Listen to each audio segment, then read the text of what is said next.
lingkungan yang berasal dari rumah tangga, perdagangan, perkantoran, industri, maupun tempat-tempat umum lainnya yang biasanya mengandung bahan-bahan atau zat-zat yang dapat membahayakan kesehatan atau kehidupan manusia serta mengganggu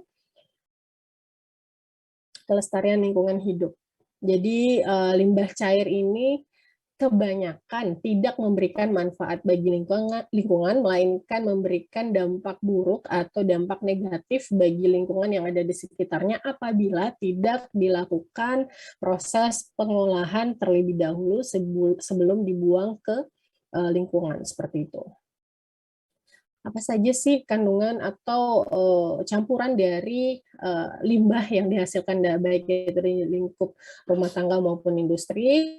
Jadi kombinasi dari cairan atau air yang membawa buangan dari perumahan, institusi, komersial, dan industri bersama dengan air tanah, air permukaan, dan juga air hujan.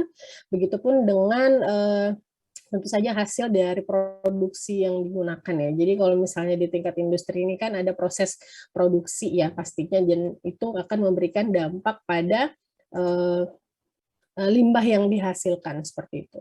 Begitupun dengan kotoran dari masyarakat dan rumah tangga, industri air tanah dan permukaan serta buangan lainnya ini juga disebut sebagai limbah cair seperti itu.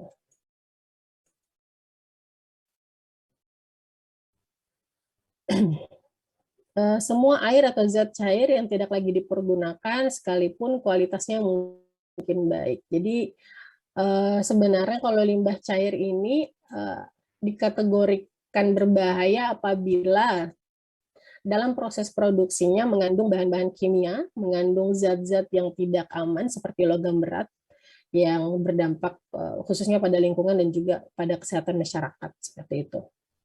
Lalu sumbernya dari mana saja sih? Dari domestik dan juga industri ya, kebanyakan seperti itu.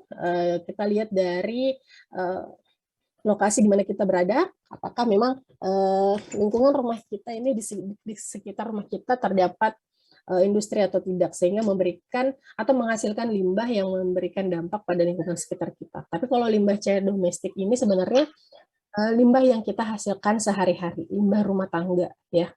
Jadi limbah cair domestik ini hasil buangan dari perumahan, bangunan, perdagangan, perkantoran, dan sarana sejenisnya. Dan untuk volumenya sendiri ini bervariasi, tergantung pada penggunaannya, tergantung pada kebanyaknya penduduknya, tergantung pada tipe rumahnya tentu saja. Jadi kalau dihitung-hitung sekitar dari 200 sampai 400 liter per orang. Ini per orang per hari ya. Dari itu kegiatan untuk di dalam tubuh maupun di luar tubuh sebenarnya. Untuk limbah cair industri ini tentu saja dari hasil proses produksi, sisa dari suatu kegiatan, usaha yang berwujud cair, di mana kehadirannya pada suatu saat dan tempat tidak dikehendaki lingkungannya karena tidak mempunyai nilai ekonomis, sehingga cenderung untuk dibuang. Ya, limbah cair ini saya rasa hampir semua industri, baik itu industri makanan, tekstil, itu pasti menghasilkan limbah cair, dan limbah cair yang dihasilkan itu tidak memberikan hasil yang dihasilkan dari buangan itu kebanyakan kualitasnya memang sudah tidak layak untuk digunakan, sehingga perlu proses pengolahan lanjutan ya. Nah, selanjutnya ini karakteristik limbah cair, ada sifat fisik, kimia, dan biologi. Tentu saja ini kembali pada faktor-faktor lingkungannya ya. Jadi kita lihat lagi kalau dari sifat fisiknya terlihat dari padatannya, kekeruhan, bau, suhu, dan warna. Untuk kimia kita melihat dari tingkat BOD, COD, DO, pH, metan, logam berat, dan sebagainya. Begitupun dengan yang sifat biologis, kita dapat menghitung atau melihat limbah cair yang dihasilkan ini berbahaya atau tidak dari tingkat mikroorganismenya seperti apa, apakah mengandung E. coli, salmonella, dan sebagainya. Seperti itu. Untuk parameter air limbah, kurang lebih sama ya penjelasannya dengan karakteristik. Jadi kalau misalnya kita ingin mengetahui kualitas dari air limbah yang dihasilkan dari tingkat domestik ataupun di industri, kita harus mencari tahu dulu kandungan zat padatnya seperti apa, kandungan zat organiknya seperti apa, zat anorganik, begitupun dengan gas, bakteri, pH, dan suhunya.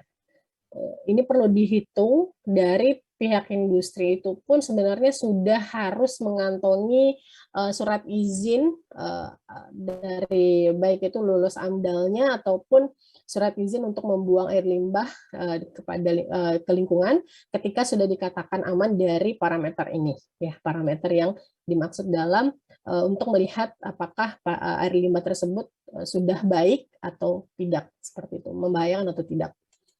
Yang selanjutnya ini pemantauan kualitas air. Jadi untuk peraturan pemerintah nomor 20 tahun 90, kualitas air menjadi digolongkan dalam beberapa golongan tergantung pada peruntukannya. Jadi golongan A, air yang dapat digunakan sebagai air minum secara langsung tanpa pengolahan terlebih dahulu. Golongan B, air yang dapat digunakan sebagai air baku air minum. Golongan C, air yang dapat digunakan untuk keperluan perikanan dan peternakan. Golongan D, air yang dapat digunakan untuk keperluan pertanian, usaha di perkotaan, industri, dan pembangkit listrik tenaga air. Ya, jadi kalau diingat kembali, kita pernah melihat pada pertemuan pengelolaan air ya. Itu kalau tidak salah di pertemuan 3 kalau tidak salah, kita membahas tentang sumber air. Jadi kalau misalnya dikatakan limbah cair ini akan kemana sih? Ya akan kembali ke badan air apabila sudah memenuhi syarat untuk dibuang ke lingkungan, gitu. Sudah melalui tahap pengolahan air. Sehingga apakah sudah termasuk dalam golongan A, B, C, atau D, dan dikategorikan aman untuk digunakan, baik itu untuk keperluan di dalam tubuh dan juga keperluan di luar tubuh manusia, seperti itu.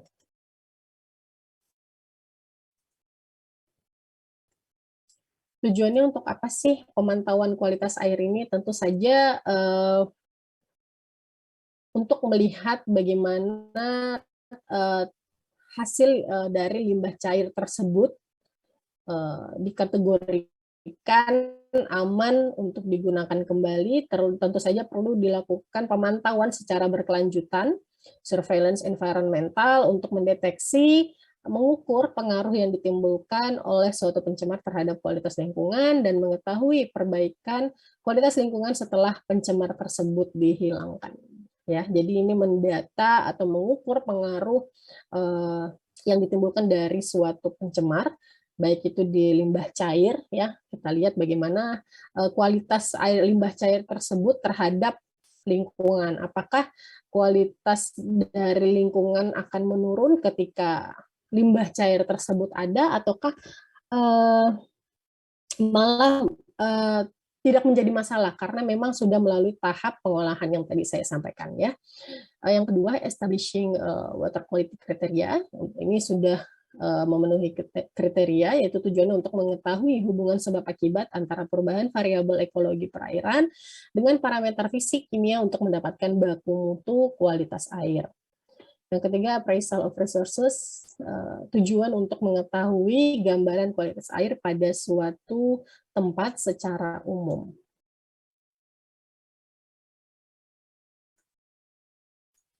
Lalu selanjutnya ini tujuan pemantauan kualitas air pada saluran pembuangan air limbah industri. Ya, jadi di tingkat industri pun perlu dilakukan pemantauan kualitas air pada limbah cairnya untuk melihat kondisi limbah cair yang dihasilkan. Ya, jadi yang pertama untuk mengetahui karakteristik limbah cair yang dihasilkan tentu saja. Yang kedua membandingkan kualitas limbah cair dengan baku mutu kualitas limbah industri dan menentukan beban pencemaran menurut Keputusan Menteri Lingkungan Hidup tahun 95. Ya. Yang ketiga, menilai efektivitas instalasi pengolahan limbah industri yang dioperasikan. Yang keempat, memprediksi pengaruh yang mungkin ditimbulkan oleh limbah cair tersebut terhadap komponen lingkungan lainnya. Oke. Lanjut. Ini sudah. Oke. Selanjutnya ini teknologi pengolahan air limbah, ya, pengolahan limbah cair atau air limbah sama saja. Yang pertama tujuannya adalah untuk mencegah pencemaran pada sumber air rumah tangga. Yang kedua, melindungi hewan dan tanaman yang hidup di dalam air. Yang ketiga, menghindari pencemaran tanah permukaan. Yang keempat, menghilangkan tempat berkembang biaknya bibit dan vektor penyakit. Jadi kenapa mesti ada pengelolaan limbah cair? Tentu saja untuk mengetahui, untuk mencegah, terutama mencegah ya pencemaran pada sumber air rumah tangga. Jadi di tingkat rumah tangga, apalagi mungkin yang di sekitar industri, itu perlu diperhatikan sumbernya dari mana nih airnya. Apakah sumber air yang digunakan aman dari buangan industri atau tidak. Jangan sampai terjadi kasus seperti Minamata tersebut ya. Jadi buangan limbah cairnya dibuang langsung ke waduk di mana masyarakat sekitar itu menggunakan air tersebut untuk kebutuhan sehari-hari, sehingga mereka tidak mengetahui air yang mereka gunakan ini sudah tercemar merkuri, sehingga pada saat jangka panjang itu baru terlihat bahwa ada kecacatan dalam janinnya, begitupun dengan pada orang tua itu sendiri terganggu pada kesehatannya seperti terutama ginjal dan sebagainya. Kalau untuk tingkat untuk melihat secara langsung apakah limbah cair, apakah air yang kita gunakan itu aman atau tidak untuk digunakan, ya tentu saja tingkat bakteriologinya seperti apa, E. coli-nya seperti apa, apakah ketika kita menggunakan air tersebut memberikan dampak seperti sakit perut, seperti mual, muntah, dan sebagainya, itu sudah memberikan salah satu tanda bahwa kita sudah terkontaminasi bakteri ataupun logam berat lainnya yang mungkin kita dapatkan dari sumber air yang ada di sekitar rumah kita. Seperti itu ya. Selanjutnya, persyaratan sistem pengolahan air limbah. Yang pertama, tidak mengakibatkan kontaminasi terhadap sumber-sumber air minum. Yang kedua, tidak mengakibatkan pencemaran air permukaan. Yang ketiga, tidak menimbulkan pencemaran pada flora dan fauna yang hidup di air di dalam penggunaannya sehari-hari. Yang keempat, tidak dihinggapi oleh vektor atau serangga yang menyebabkan penyakit. Yang kelima, tidak terbuka atau harus tertutup. Yang keenam, tidak menimbulkan bau atau aroma tidak sedap. Ya. Jadi kalau ada industri yang memang berada di sekitar lokasi padat penduduk, ya pasti masyarakatnya akan mengeluhkan ketika sistem pengolahan air limbahnya tidak aman atau tidak memenuhi standar, tidak memenuhi syarat, pasti akan memberikan yang pertama itu aroma atau baunya pasti tidak sedap untuk dihirup gitu. Ini makanya terjadi banyak kasus masyarakat yang melaporkan bahwa industri A memberikan dampak air limbahnya tidak dikelola dengan baik sehingga memberikan dampak bau dan aromanya tidak sedap seperti itu. Begitupun juga dengan yang tampak oleh mata seperti kasus-kasus air yang mungkin sumber airnya berwarna merah ataupun sumber airnya yang berbusa, itu juga merupakan salah satu keteledoran dari pihak-pihak industri yang mengabaikan sistem pengelolaan air limbahnya, ya. Jadi kalau memang ada di sekitar kita seperti itu, ya tidak mengapa kita laporkan, karena memang mereka harus mengetahui standar ataupun syarat yang harus dipenuhi oleh pihak-pihak industri agar supaya air limbah yang dihasilkan tidak mencemari lingkungan yang ada di sekitar kita, seperti itu. Oke, selanjutnya ini pengolahan air limbah, jadi teknologinya juga ada banyak sekali ya, jadi baik itu secara alami maupun juga secara buatan. Jadi kalau alami ini bisa dibuatkan atau secara sederhana ya, jadi kita buatkan sendiri kolam stabilisasi. Dalam kolam stabilisasi ini air limbah diolah secara alami untuk menetralisasi zat-zat pencemar sebelum air limbah dialirkan ke sungai ataupun badan air. Kolam stabilisasi yang umum digunakan adalah kolam anaerobik, kolam fakultatif, atau pengolahan air limbah yang tercemar bahan organik pekat, dan kolam aturase pemusnahan mikroorganisme patogen. Karena biaya yang dibutuhkan murah, cara ini juga direkomendasikan untuk daerah tropis dan daerah yang sedang berkembang. Ya, jadi kita bisa lihat gambarnya. Jadi dibuatkan kolam untuk menampung air limbah yang dihasilkan agar supaya air limbah yang dihasilkan ini bisa diuraikan oleh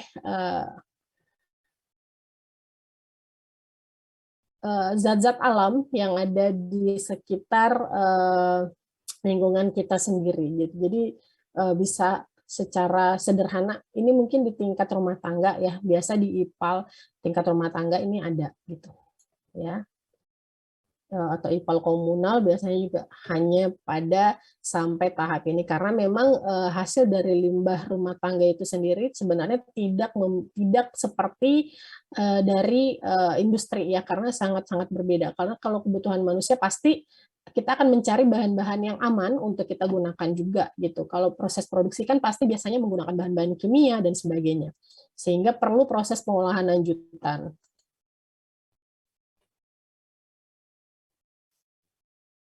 Oke, ini secara buatan ya. Jadi kalau secara buatan ini juga ada 3 tahapan. Jadi pengolahan pertama ini bertujuan untuk memisahkan zat padat dan cair dengan menggunakan filter dan bak sedimentasi atau pengendapan ya. Yang kedua ini bertujuan untuk mengkoagulasikan, menghilangkan koloid dan menstabilisasikan zat organik dalam limbah. Yang ketiga ini pengolahan lanjutan, ini penghilangan nutrisi atau unsur hara, khususnya nitrat dan fosfat, serta penambahan klor untuk memusnahkan mikroorganisme patogen. Jadi ini gambarnya kurang lebih seperti ini prosesnya ya. Jadi ada tahap yang pertama di mana pengolahan air limbah ini hanya mengendapkan bahan-bahan padatan dan cair seperti itu. Lalu yang kedua ini di mana mengkoagulasikan atau menstabilisasikan zat-zat organik dalam limbah. Yang ketiga ini lanjutan untuk membuang sisa-sisa zat-zat berbahaya yang ada dalam limbah cair seperti itu. Jadi kalau untuk penjelasannya lebih detail seperti ini, ada pengolahan pertama sampai ketiga ya. Jadi untuk tahap pengolahan awal ini melibatkan proses fisik yang bertujuan untuk menghilangkan padatan tersuspensi dan minyak dalam air limbah. Beberapa proses pengolahan yang berlangsung dalam tahap ini ialah screen and grit removal, equalization and storage, serta oil separation. Jadi untuk membuat atau memisahkan mana padatan yang tersuspensi, begitupun juga kalau ada kandungan minyaknya itu juga akan terlihat di pengolahan tahap pertama. Oke. Bisa dibaca dan dilihat lagi. Selanjutnya ini ada aerasi. Jadi ini aerasi ini pengolahan yang termasuk pengolahan biologi ya. Jadi ini menggunakan bantuan mikroorganisme dalam proses pengolahannya. Ini bisa juga dikategorikan atau dikatakan sebagai penambahan oksigen dalam proses penguraian zat-zat mikroorganisme, zat-zat atau mikroorganisme pada air limbah seperti itu. Jadi penggolongan pengolahan air limbah ini ada pengolahan secara fisik dan contoh-contohnya juga banyak ya. Nanti dibaca saja dalam slide-nya. Lalu selanjutnya juga ada pengolahan secara kimia. Contoh pengolahannya juga banyak. Jadi bisa dibaca lagi, bisa dicari tahu kembali. Dan yang ketiga adalah pengolahan secara biologi. Tadi contohnya sudah saya berikan ya. Aerasi contohnya. Seperti itu. Oke, jadi ini ada beberapa jenis peralatan dan proses pengolahan limbah cair. Oke. Oke, pemilihan teknologi pengolahan limbah cair, pemilihan proses yang tepat didahului dengan mengelompokkan karakteristik kontaminan dalam air limbah dengan menggunakan indikator parameter. Setelah kontaminan dikarakterisasikan, diadakan pertimbangan secara detail mengenai aspek ekonomi, aspek teknis, keamanan, kehandalan, dan kemudahan operasian. Pada akhirnya teknologi yang dipilih haruslah teknologi yang tepat guna sesuai dengan karakteristik limbah yang akan diolah. Setelah pertimbangan detail, perlu juga dilakukan studi kelayakan atau bahkan percobaan skala laboratorium yang bertujuan untuk memastikan bahwa teknologi yang dipilih terdiri dari proses-proses yang sesuai dengan karakteristik limbah yang akan diolah. Yang kedua, mengembangkan dan mengumpulkan data yang diperlukan untuk menentukan efisiensi pengolahan yang diharapkan. Yang ketiga, menyediakan informasi teknik dan ekonomi yang diperlukan untuk penerapan skala sebenarnya. Yang keempat, ini standar baku mutu, nanti bisa dicari baku mutu air limbah tahun 2014 ya. Jadi ini standar baku mutu air limbah secara umum, jadi ada juga yang untuk industri, ada juga yang untuk di tingkat rumah tangga, seperti itu. Yang terakhir ini adalah dampak, tentu saja kalau dampak ini kita harus tahu dulu kondisinya seperti apa, kandungan air limbahnya seperti apa, parameter-parameter yang tadi sudah disampaikan di awal, apakah dipenuhi atau tidak. Kalau memang tidak dipenuhi, tentu saja akan memberikan dampak pada lingkungan. Jadi yang pertama itu kontaminasi dan pencemaran pada air permukaan, badan-badan air juga akan tercemar, terutama badan-badan air yang digunakan oleh manusia. Ya. Kedua, mengganggu kehidupan dalam air, mematikan hewan dan tumbuhan air. Yang ketiga, menimbulkan bau. Yang keempat, menghasilkan lumpur yang dapat mengakibatkan pendangkalan air sehingga terjadi penyumbatan yang dapat menimbulkan banjir. Ada yang mau ditanyakan?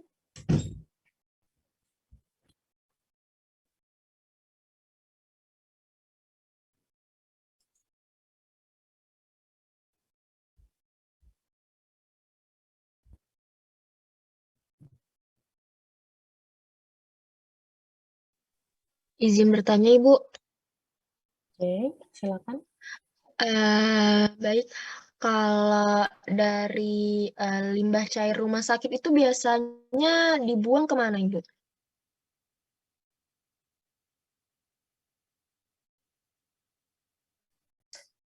Oke, sebenarnya kalau untuk limbah cair, limbah industri, ataupun limbah rumah tangga sebenarnya dibuang ke lingkungan juga tidak masalah, tapi harus melalui proses pengolahan. Jadi kalau di tingkat rumah sakit sebenarnya itu memang harus ada IPAL-nya ya, instalasi pengolahan air limbah, agar supaya memenuhi syarat atau kriteria standar baku mutu lingkungan untuk dibuang ke lingkungan. Oke, seperti itu. Baik, terima kasih, Ibu. Iya, sama-sama. Ada lagi yang ingin ditanyakan?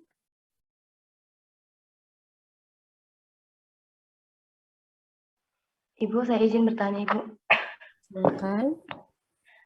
Tadi kan Ibu juga tadi menyinggung mengenai limbah industri yang dibuang secara sembarangan ke sungai-sungai seperti itu, Ibu.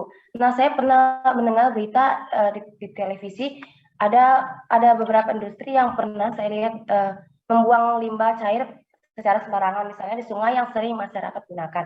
Padahal limbah industri itu mempunyai zat kimia yang sangat berbahaya, sehingga dapat membunuh hewan-hewan yang ada di sungai tersebut, dan juga dapat membuat masyarakat yang memakai air terkena penyakit yang berbahaya. Pertanyaan saya, bagaimana cara untuk menetralkan kembali sungai tersebut, mengingat limbah tersebut sudah menyebar secara luas.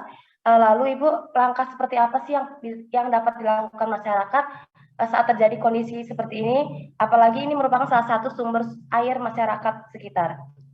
Itu saja pertanyaan saya, Ibu. Terima kasih.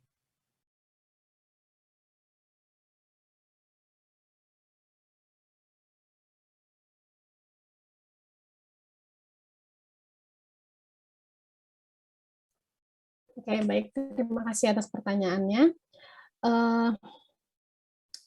Kalau kita sudah merasakan dampak seperti bau ataupun mungkin secara kasat mata kita sudah melihat seperti yang mungkin terjadi di daerah mana yang baru-baru ini ya, yang itu ketika daerah sungainya, aliran sungainya itu sudah terdapat busa ya. Jadi sebenarnya yang perlu dilakukan adalah kita melaporkan sebagai masyarakat ya, kita melaporkan pihak-pihak yang terkait seperti mungkin Dinas Kesehatan atau mungkin Dinas Pemantauan Lingkungan yang memantau Dinas Lingkungan Hidup ya untuk memantau lingkungan sekitar kita seperti itu. Kalau untuk melihat apakah aman atau tidak ya perlu dilakukan uji lab. Jadi kita tidak bisa asal tahu bahwa ini tercemar atau tidak. Itu perlu dilakukan pemantauan dulu. Itu perlu dilakukan uji lab dulu sehingga kita bisa tahu ini terkontaminasi apa sih? Apakah memang dari industri A ataukah mungkin di daerah sekitar tersebut bukan hanya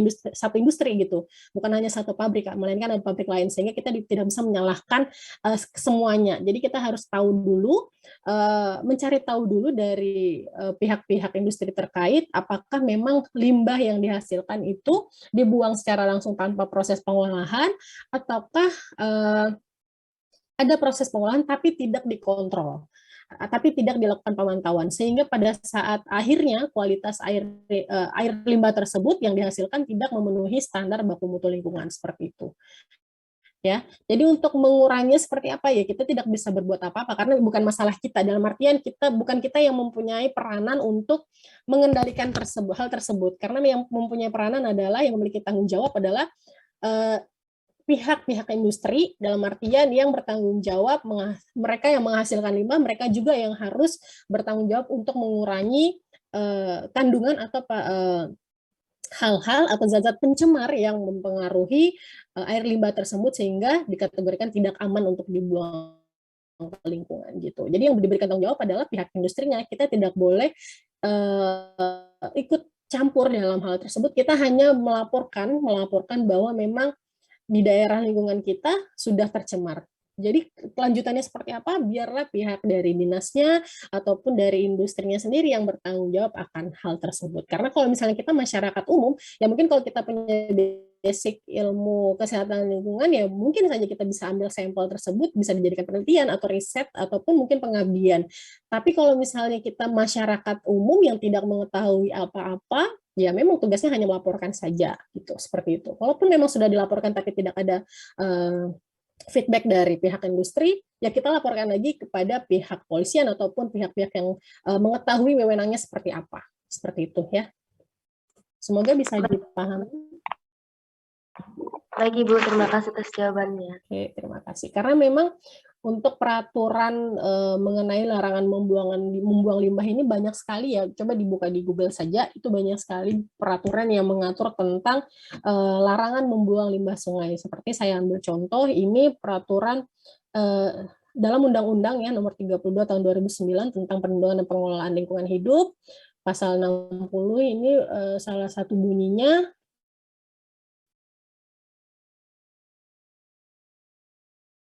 setiap orang dilarang melakukan dumping limbah dan atau bahan ke media lingkungan harus diketahui oleh pemerintah, harus dihitung dulu kadar zat pencemarnya seperti apa. Jadi makanya perlu dilakukan pemantauan secara berkala. Jadi hasil limbah yang dihasilkan itu juga akan dikategorikan aman apabila sudah memenuhi standar baku mutu lingkungan seperti itu. Ya, semoga dipahami. Untuk pertemuan ini, ada lagi yang mau ditanyakan? Ibu izin bertanya. Oke, silakan. Baik, sebelumnya mohon maaf Ibu, karena pertanyaan saya tidak berkaitan dengan pertemuan kali ini. Jadi mungkin saya izin bertanya terkait presentasi beberapa waktu lalu. Jadi kan baru ada satu kelompok yang presentasi. Jadi untuk kelompok-kelompok selanjutnya itu apakah akan dilanjutkan presentasinya seperti itu? Oke, sebenarnya bisa kalau memang adik-adik masih mau bertemu dengan saya di selain pertemuan kita di hari Rabu, karena sebenarnya untuk pertemuan minggu depan itu saya harap sudah bisa masuk dosen selanjutnya ya Pak Syamsir di pertemuan 7 kalau tidak salah seperti itu. Jadi kalau memang mau dilanjutkan presentasi boleh dicari waktunya, atau solusi lainnya adalah direkam dalam akun Zoom, dibuatkan per room, nanti direkam, direcord, nanti dikirim ke saya. Itu juga bisa gitu. Ya. Nanti kalian saja cari solusinya seperti apa, kalian diskusikan dulu, nanti setelah itu PJ dilaporkan ke saya. Saya akan menerima apapun itu. Kalau memang mau secara online, secara Zoom saja, ya tidak masalah. Tapi kalau mau dihadiri oleh saya juga tidak masalah, ya. Asal dijadwalkan saja. Oke? Oke, lanjut ya. Kita lanjut ke pertemuan selanjutnya. Sebentar. Sudah absen semua ya? Oke, saya buka lagi ya untuk di pertemuan kelima.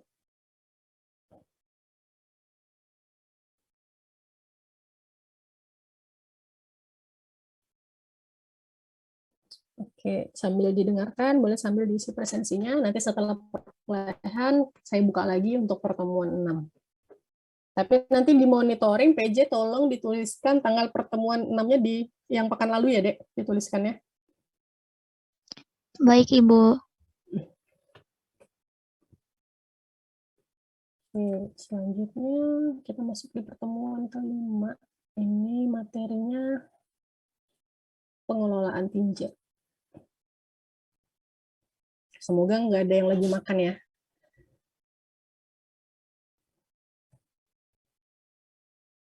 Karena kita akan membahas tentang kotoran gitu. Jadi semoga semuanya aman. Oke, baik.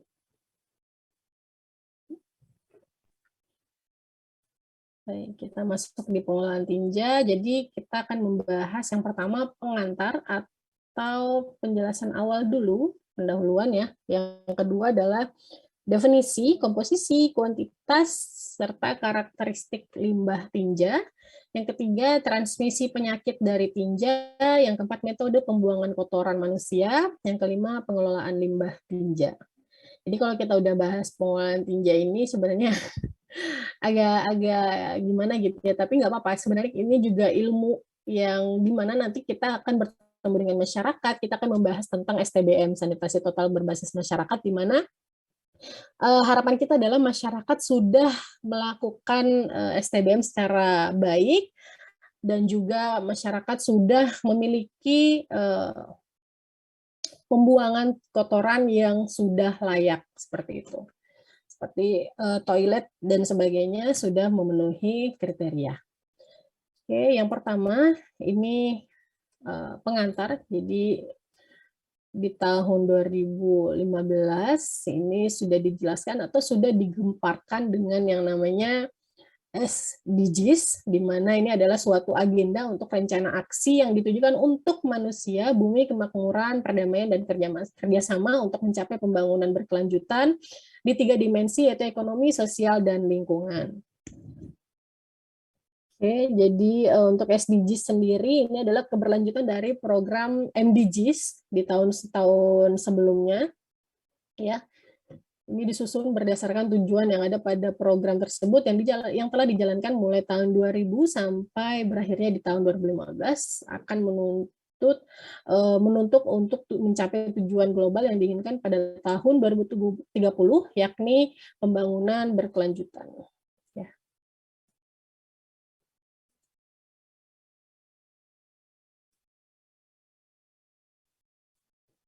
Jadi data dari United Nations tahun 2017, data yang diperoleh bahwa antara tahun 2000 sampai tahun 2015, proporsi penduduk global yang menggunakan sanitasi yang baik meningkat dari 59% menjadi 68%. Hal ini berarti ada sekitar 4,9 miliar orang di seluruh dunia menggunakan fasilitas sanitasi yang baik pada 2015. Namun 2,4 miliar jiwa tidak menggunakan sanitasi yang baik, bahkan di antara 2,4 miliar manusia tersebut terdapat 946 juta orang tanpa fasilitas sama sekali yang terus melakukan praktek buang air besar sembarangan.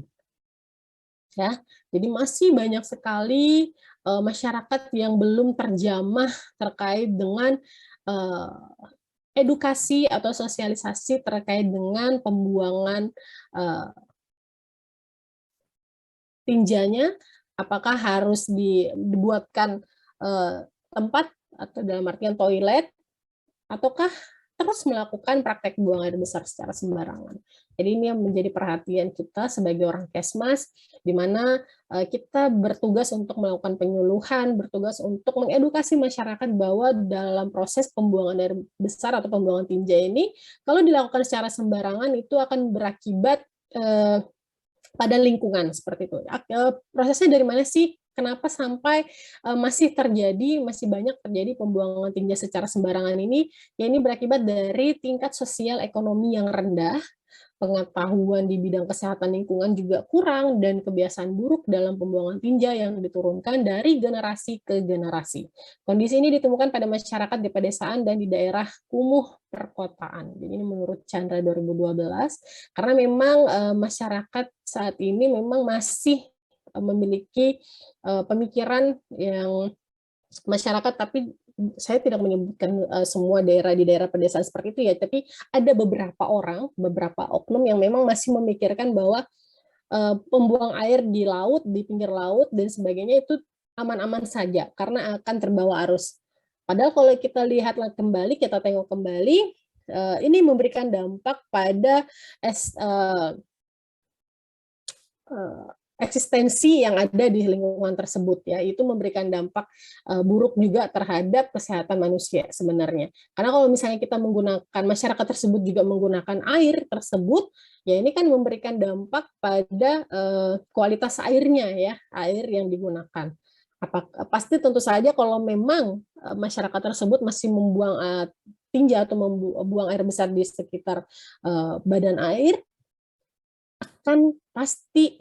saya pastikan bahwa air yang digunakan juga akan memberikan atau mengandung terkontaminasi E. coli dan sebagainya seperti itu, sehingga pasti juga untuk masyarakat yang ada di sekitar sana akan merasakan dampaknya. Cuman memang karena masyarakat sudah terbiasa dengan hal tersebut, ini menjadi masalah bahwa nggak apa-apa kok sakit perut biasa, nggak apa-apa kok cuman sakit kepala biasa. Padahal ini sudah merupakan tanda bahwa atau kode dari tubuh kita bahwa kita sudah merasakan atau sudah terkontaminasi bahan-bahan yang tidak baik gitu, zat-zat yang tidak baik yang ada di sekitar kita, baik itu dari penggunaan air minum, baik itu pada proses pembuatan makanannya seperti itu, ya. Baik itu di daerah pedesaan maupun daerah kumuh perkotaan, kalau memang tidak teredukasi dengan baik, lalu masyarakatnya sudah memang memiliki kebiasaan buruk dalam pembuangan tinja, saya rasa memang pasti akan ditemukan masyarakat yang membuang tinja secara sembarangan seperti itu. Oke, lanjut, limbah cair. Jadi ini ekskreta manusia atau tinja manusia ini juga merupakan limbah cair ya. Jadi secara umum limbah cair ini dapat dibagi menjadi feses dan urin, air limbah sendiri dari hasil penggunaan manusia baik itu di tingkat rumah tangga dan juga bahan buangan dari proses industri. Ya. Ekskreta manusia atau feses dan urin ini merupakan hasil akhir dari proses yang berlangsung dalam tubuh manusia yang menyebabkan pemisahan dan pembuangan zat-zat yang tidak dibutuhkan oleh tubuh. Oke. Yang selanjutnya ini tinja. Komposisinya apa saja sih? Tentu saja ada zat padat ya, ada zat organik dan juga zat anorganik. Oke, kita bisa lihat lagi, ini ada komposisi tinja dan air seni, ini dalam GOTAS 1956, jadi ada berupa air, bahan organik, nitrogen, fosfor, potasium, karbon, kalsium, dan sebagainya. Ya, jadi kita bisa lihat ini berapa persen padatannya, berapa persen malah yang cairnya gitu ya. Tapi kalau misalnya yang cair ini lebih kepada air seni. Jadi kalau untuk padatan sendiri banyak dari kandungan organik tentu saja ya, dari bahan-bahan apa saja yang kita makan seperti itu.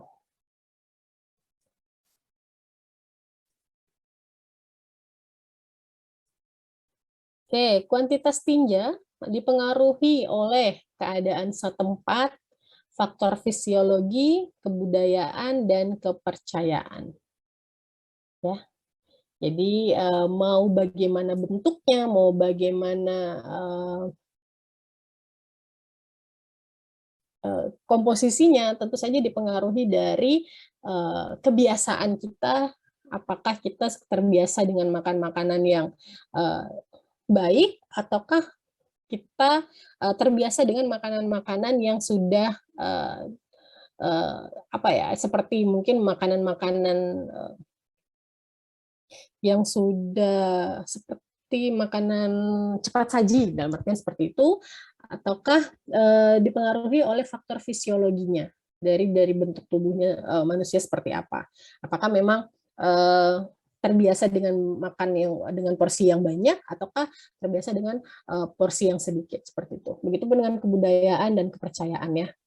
Kalau kita sudah berbicara tentang kebudayaan, pasti akan menyinggung tentang kepercayaan. Ada yang terbiasa dengan makan makanan rempah-rempah, ada juga kebiasaan dari atau kepercayaan yang makan makanan mentah seperti itu. Ya, kuantitas tinja dan air seni. Jadi sekitar, kalau untuk tinja ini seberat basahnya yang dihasilkan per gram per orang per hari sekitar 135 sampai 270 gram per orang per hari. Untuk berat keringnya sekitar 35 sampai 70 gram. Untuk air seni sekitar 1000 gram sampai 1300, tergantung lagi pada yang tadi ya, dipengaruhi oleh keadaan setempat, fisiologi dan sebagainya. Karakteristik utama limbah tinja. Jadi ini ada beberapa karakteristik utama dari limbah tinja dan parameter yang digunakan untuk mendeskripsikannya. Jadi ada pH, ada total solid atau total padatan ya, electrical conductivity, total volatile solid, ada juga nitrogen, amonium, dan sebagainya.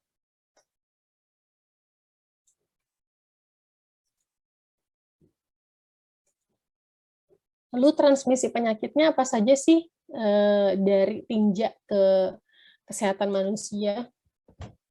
Jadi skema cara penyebaran penyakit yang bersumber pada feses ini bisa kita lihat dari gambar di sini ya.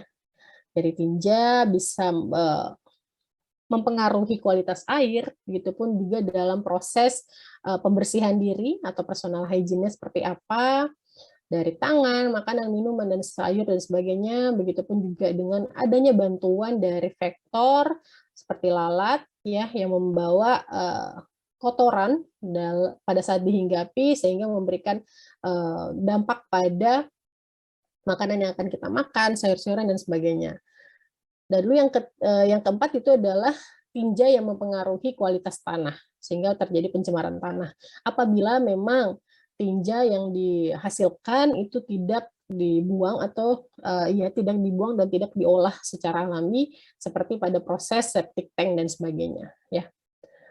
Lalu hasilnya seperti apa sih? Ya tentu saja kalau ke penjamu, kalau sudah masuk kepada manusianya, pasti akan merasakan sakit atau mungkin yang tidak terbiasa atau memang ada kalau misalnya kita bicara bahasa yang mudahnya, ada orang yang sangat sensitif ketika dia sudah terbiasa di kota A, tiba-tiba ke kota B yang memang sangat berbeda, baik itu kelembapannya, kualitas airnya, dan sebagainya, sehingga pada saat mengkonsumsi makanan dari kota B, sangat sensitif perutnya, sangat sensitif pencernaannya, sehingga memberikan dampak ya sakit perut dan sebagainya, ya pasti akan memberikan dampak pula pada akhirnya, yaitu baik itu sakit ataupun mungkin sampai pada kematian seperti itu. Ketika sudah tidak bisa mentoleransi E. coli dan sebagainya ataupun bakteri-bakteri lainnya yang ada dalam tubuh,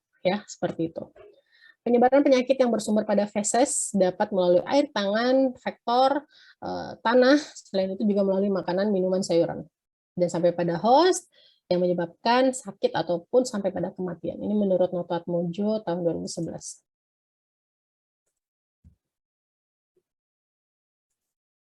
Oke, apa saja sih faktor-faktor yang mempengaruhi terjadinya suatu penyakit dari tinja?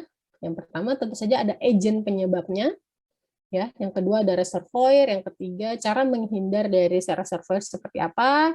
Lalu kita harus juga tahu bahwa cara transmisi dari reservoir ke penjamu potensialnya seperti apa, cara penularan ke penjamu baru seperti apa, dan juga penjamu yang rentan seperti apa sih, seperti tadi yang saya sudah sampaikan ya. Yang keempat ini metode pembuangan kotoran manusia. Jadi kalau kita mungkin yang sudah teredukasi dengan baik, dari zaman mungkin kita kecil sudah punya toilet sendiri ya bersyukur, karena memang alhamdulillah kita sudah difasilitasi dengan baik oleh orang tua, oleh keluarga seperti itu. Sehingga kita memiliki jamban, sehingga kita memiliki toilet dan sebagainya. Ya. Jadi untuk metodenya ini ada beberapa ya. Jadi jamban, ini pengumpulan kotoran manusia di suatu tempat sehingga tidak menyebabkan bibit penyakit yang ada pada kotoran manusia dan mengganggu estetika. Lalu WHO, UNICEF tahun 2008 juga menjelaskan bahwa sanitasi terbagi dalam 4 kriteria, improve, shared, ya, unimproved, dan open defecation.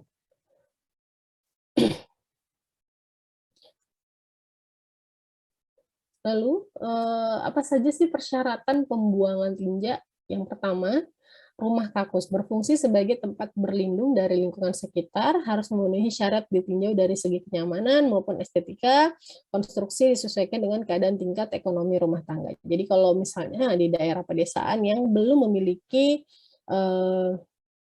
tempat pembuangan tinja secara individu atau dalam artian tingkat rumah tangga, mungkin dibuatkan rumah kakus ya, atau seperti pada gambar ini mungkin, tapi ini kurang tepat ini karena sembarangan. Ada, saya lupa kayaknya masukkan yang ya seperti ini ya, dalam gambar ini dibuatkan seperti ini, tapi ini sangat belum layak karena masih terbuka ya, masih sangat terbuka seperti itu. Yang kedua, lantai kakus berfungsi sebagai sarana penahan atau tempat memakai yang sifatnya harus baik, kuat, dan mudah dibersihkan, serta tidak menyerap air. Konstruksinya juga disesuaikan dengan bentuk rumah kakus. Yang ketiga, tempat duduk kakus, fungsi tempat penampungan tinja kuat, mudah dibersihkan, berbentuk leher angsa, atau memakai tutup dan mudah diangkat. Ya. Yang keempat, kecukupan air bersih, jadi perlu juga diperhatikan bahwa air bersih ini harus ada ketika melakukan pembuangan tinja ya. Alhamdulillah kita terlahir dan besar di Samarinda, mungkin di Indonesia ya, karena memang Indonesia ini negara yang masih memegang prinsip bahwa kalau buang air, baik itu buang air kecil ataupun buang air besar, pasti harus ada air bersihnya untuk membersihkan kotoran tersebut. Karena di negara-negara lain itu menggunakan tisu ya, tapi kalau alhamdulillah kalau untuk Islam sendiri mengajarkan kita untuk menggunakan air bersih dalam proses membuang air kecil, membuang air besar seperti itu pasti menggunakan air bersih ya. Jamban disiram minimal 4-5 gayung, menghindari penyebaran bau tinja, dan menjaga kondisi jamban tetap bersih, menghindari kotoran tidak dihinggapi serangga. Jadi kalau bisa setiap mengeluarkan tinja disiram, setiap mengeluarkan disiram, sehingga baunya pun juga akan meminimalisir bau yang kita hasilkan dari proses pembuangan tinja ya. Kalau kita rajin menyiramnya ketika sudah membuang tinja gitu.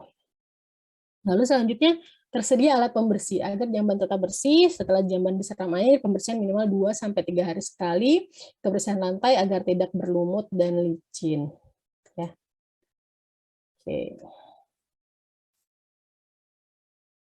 Tempat penampungan tinja, rangkaian dari sarana pembuangan tinja yang berfungsi sebagai tempat mengumpulkan kotoran atau tinja. Konstruksi lubang harus kedap air dan dapat terbuat dari pasangan batu bata dan semen sehingga menghindari pencemaran lingkungan. Yang keenam, saluran peresapan merupakan sarana terakhir dari suatu sistem pembuangan tinja yang lengkap, berfungsi mengalirkan dan meresapkan cairan yang bercampur tinja. Oke, menurut Depkes RI 2004 terdapat beberapa syarat jamban sehat. Yang pertama, tidak mencemari sumber air minum, letak lubang penampung berjarak 10-15 meter dari sumber air minum. Yang kedua, tidak berbau dan tinja tidak dapat dijamah oleh serangga maupun tikus. Yang ketiga, cukup luas dan landai atau miring ke arah lubang jongkok sehingga tidak mencemari tanah di sekitarnya.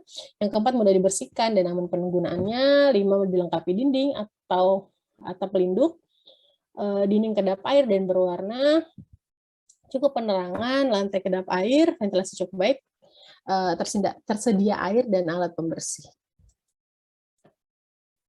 Jadi teknologi pembuangan kotoran manusia secara sederhana, ini ada jamban cemplung.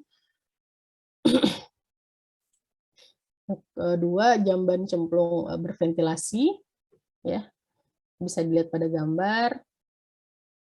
Rumah kakusnya seperti ini ya. Ini jamban empang, walaupun memang tidak dikategorikan memenuhi standar ya dari yang tadi disampaikan dari persyaratan Depkes RI ini, belum dikategorikan sebagai jamban sehat seperti ini.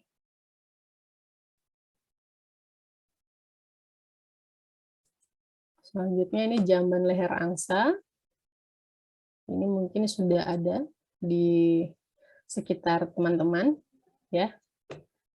Lalu septic tank.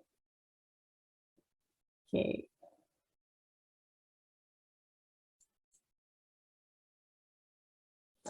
Jadi proses ekskreta dalam septic tank ini ada proses kimiawi, proses biologi.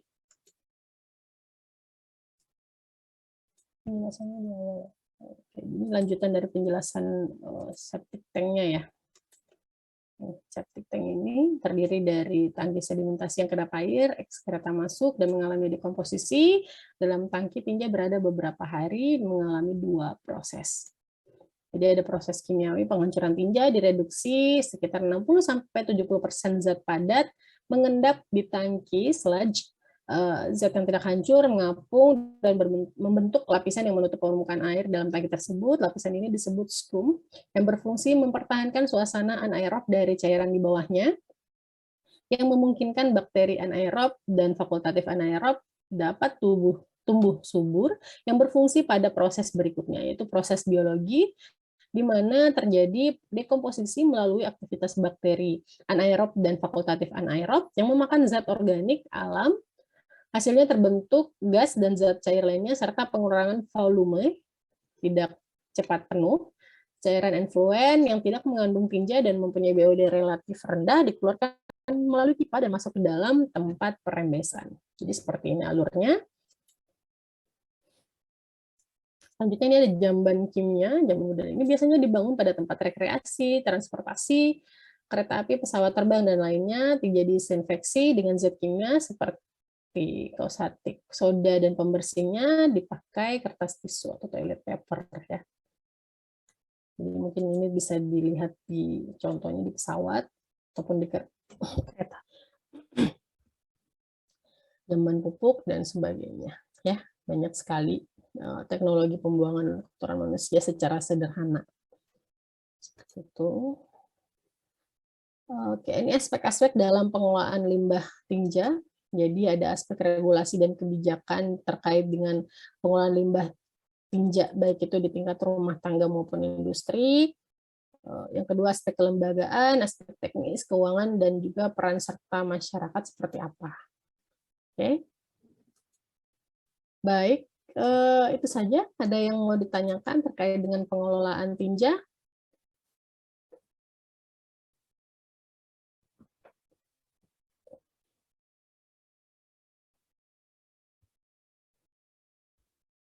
Ada yang lagi di warteg kayaknya ya. Assalamualaikum Ibu. Waalaikumsalam. Kayaknya aman aja ya si Ahmad Azhari. Nggak lagi makan kan, Dek? Tidak, Ibu. Bagus sekali nih anunya, backdropnya. Izin masuk Ibu. Silakan. Maaf Ibu, izin bertanya. Jadi untuk pengisian di monitoring, pertemuan 5-nya di tanggal berapa dan pertemuan 6-nya di tanggal berapa ya Ibu? Oke. boleh pertemuan 5-nya kita masukkan di tanggal berapa nih, hari Sabtu saja, Sabtu ini saja.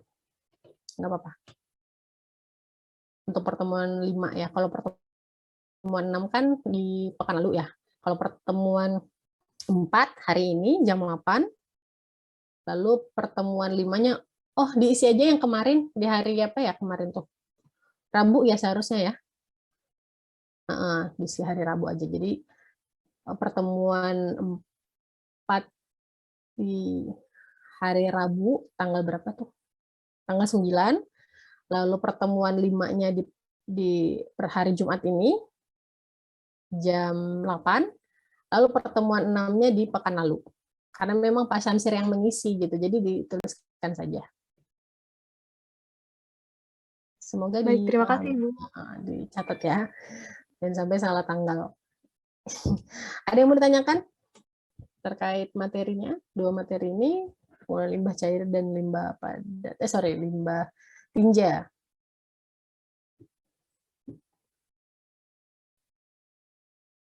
Semoga bisa dipahami. Oh, ada nih Graciela, silakan. Baik Ibu, sebelumnya terima kasih atas kesempatannya. Saya ingin bertanya mengenai limbah padat tadi Ibu. Kan dari pengelolaan limbah padat sendiri ada bermacam-macam tadi. Sempat dikatakan kalau pada transportasi mungkin bisa menggunakan zat kimia ya Ibu, kalau tidak salah tadi. Nah, lalu yang ingin saya tanyakan, kalau pada transportasi laut seperti kapal sendiri, apakah proses pengolahan limbah padat seperti tinja itu ditampung terlebih dahulu atau bagaimana ya Ibu? Karena kan tidak mungkin juga kalau langsung dibuang ke laut atau ke perairan. Mungkin itu saja Ibu. Terima kasih banyak Ibu. Oke, untuk di kapal sebenarnya mau dibuang ke laut juga nggak masalah, karena jauh dari masyarakat, ya, jauh dari masyarakat. Kecuali pada proses pemberhentian dalam artian kapal yang sandar, ya sebisa mungkin untuk tidak digunakan ya untuk tempat pembuangan tinjanya yang ada di dalam kapal karena berhenti. Kalaupun memang saat ini dikatakan aman-aman saja untuk dibuang pada saat berhenti, iya tetap saja tidak aman karena air yang digunakan sampai pada masyarakat ya. Tapi sebenarnya untuk setiap transportasi menggunakan seperti pengolahan tinja secara kimiawi. Jadi membuang tinja secara disinfeksi sehingga tinja yang dihasilkan itu diurai secara alami ataupun ada bantuan dari zat-zat kimia ya pada proses penguraiannya. Jadi tidak ada masalah sebenarnya baik itu di transportasi darat, laut maupun udara. Tiap transportasi pasti memiliki proses penguraian tinja secara kimia gitu untuk memproses penguraiannya secara cepat sebenarnya deh. Jadi kalau misalnya untuk proses penguraian secara alami kan tadi membutuhkan mikroorganisme dan sebagainya, itu pun juga membutuhkan waktu sekitar 2-3 hari ya. Kalau untuk transportasi memang membutuhkan zat-zat kimia untuk itu tadi penguraiannya agar cepat terurai dengan baik seperti itu sih. Ya. Baik Ibu, berarti mungkin ditampung seperti dalam spiteng dulu baru kayak seperti diolah dengan mekanisme kimiawi juga ya Ibu. Ya, tapi ya itu seperti darat dan udara ya. Tapi kalau laut sebenarnya yang pernah saya naiki pun saya pernah naik kapal juga dan itu saya lihat untuk pembuangan tinjanya memang langsung dibuang ke laut karena memang jauh dari masyarakat juga airnya juga tidak digunakan. Untuk tinja sebenarnya kan komposisi yang tadi sudah saya sampaikan dalam slide sebenarnya komposisinya masih dikategorikan aman ya untuk dibuang ke lingkungan karena memang masih bisa terurai oleh lingkungan, oleh zat-zat atau bakteri alam seperti itu. Jadi tidak ada masalah mau dibuang ke laut pun akan terurai kembali karena akan menjadi makanan laut gitu, makanan hewan-hewan laut. Jadi nggak masalah sebenarnya. Ya. Baik Ibu, sudah cukup menjawab. Terima kasih banyak Ibu. Oke, sama-sama. Ada lagi yang mau ditanyakan?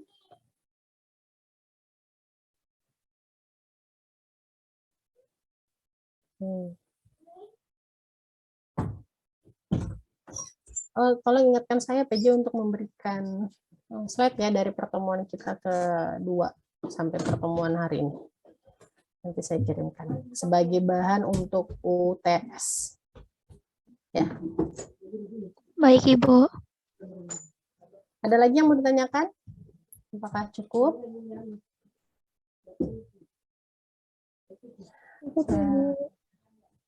Cukup ya? Oke, terima kasih banyak adik-adik mahasiswa. Ini ada yang lagi sakit kepala ya, Ahmad Zafirin. Lagi sakit ya, Dek? Nah, Ibu, jerawat saya pecah, Ibu. Jadi kompres ya. Allah. Ya, lucu. Untung nggak terrecord ya ini. Jadi aman aja Anda. Masya Allah. Oke, sehat-sehat semua untuk adik-adik mahasiswa ya. Semoga kita bisa ketemu di kelas lagi dalam waktu dekat, baik itu kegiatan UTS dan sebagainya. Ini apa?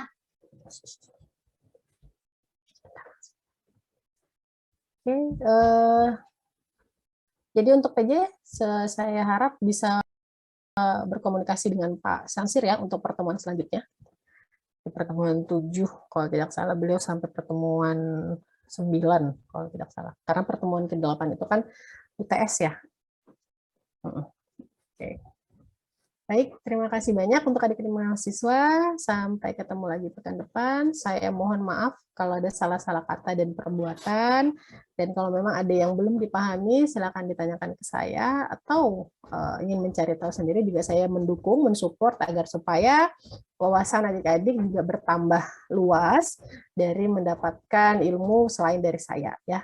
Jadi bisa googling dan sebagainya, baca buku dan sebagainya, itu juga membantu menambah wawasan kita.